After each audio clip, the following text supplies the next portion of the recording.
जय श्री कृष्ण बंधुओं, आपके अपने चैनल भक्ति की शक्ति में बहुत बहुत स्वागत है। आज हम लोग सुनेंगे रविवार के दिन सुने जाने वाली सूर्य देव की कहानी, जिसमें सूर्य देव और गरीब ब्राह्मण की कहानी है। तो चलिए आरंभ करते हैं। रोज नहीं सुन सकते हैं तो कोई बात नहीं, कम से कम रविवार को भी उनकी कथा सुननी चाहिए। और सुनने से बिना मांगे भी सब कुछ अपने भक्तों को दे देते हैं।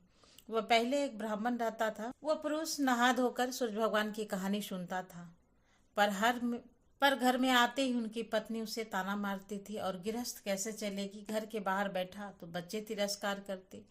कुएं पर जाकर बैठता तो वहां पानी भरने वाली आई औरतें बैठने नहीं देती। बहुत परेशान और निराश होकर वह पास के जंगल में चला गया। वहाँ एक सूखा तालाब और उसके पास एक सूखी पीपल का पेड़ था। ब्राह्मण ने सोचा कि अच्छी जगह है।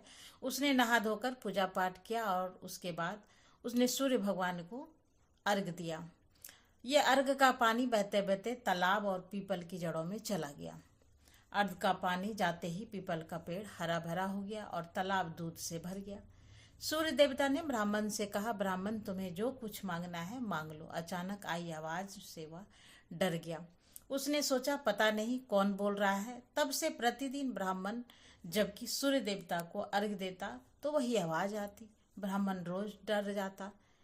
वह समझ नहीं पा रहा था कि घने जंगल में किनकी आवाज आ रही है।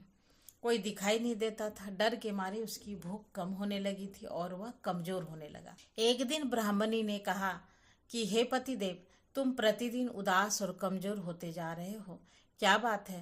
पहले तो ब्राह्मण चुप रहा, पर पत्नी के बार बार पूछने पर उसने अपनी कहानी सुना दी। वो बोला, तुम मुझे घर में बैठने नहीं देती, इसलिए मैं जंगल में जाकर पूजा करता हूँ।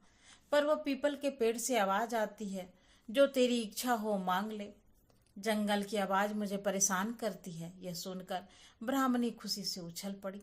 वह बोली, अरे वह तो सूर्य देवता होंगे। इस बार आवाज आए तो तुम उससे कुछ मांग लेना। ब्राह्मण सीधा साधा था। उसने पूछा, मैं क्या मांगूं? ब्राह्मणी ने उसे समझाया तो उसमें कहना, मेरे घर में अन्न और धन की कमी ना हो, मेरी झोपड़ी 9 मंजिलें बन जाए, घर में दास दासियां हाथी घोड़े सब कुछ हो, बेटे बेटी पोती पोतियां से घर भर जाए और आप जवान हो जाए और हमेशा स्वस्थ रहें। अगले दिन ब्राह्मण जंगल में जाकर सूर्य भगवान को जल अर्पण किया तो सूर्य भगवान ने फिर से पूछा, जो मांगना है मांग लो। तो ब्राह्मणी की बातें दोहराते हुए भगवान ने सोचा, देखने में तो सीधा साधा लगता है, पर वह बड़ी बड़ी चीजें मांग ली। उन्होंने जवाब दिया, तुम्हारी मनोकामना पूर्ण होगी।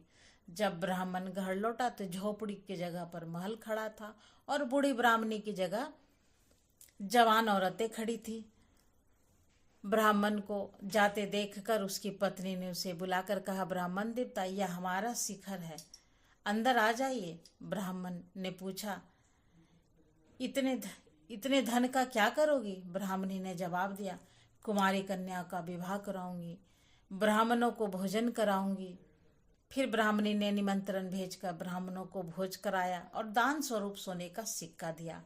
अब सब लोग राजा को छोड़कर ब्राह्मण की जय जयकार करने लगे। इस बात का पता चला तो उन्होंने ब्राह्मण को पूछा, तुम्हारे पास इतना धन कहाँ से आ गया कि सब तेरे प्रशंसक हो गए?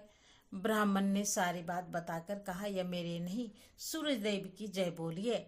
सब कुछ सुनकर राजा ने कहा, मेरे यहाँ लक्ष्मी की कमी नहीं है, पर भोगने के लिए पुत्र नहीं है। पुत्र प्राप्ति का कोई उपाय बताओ।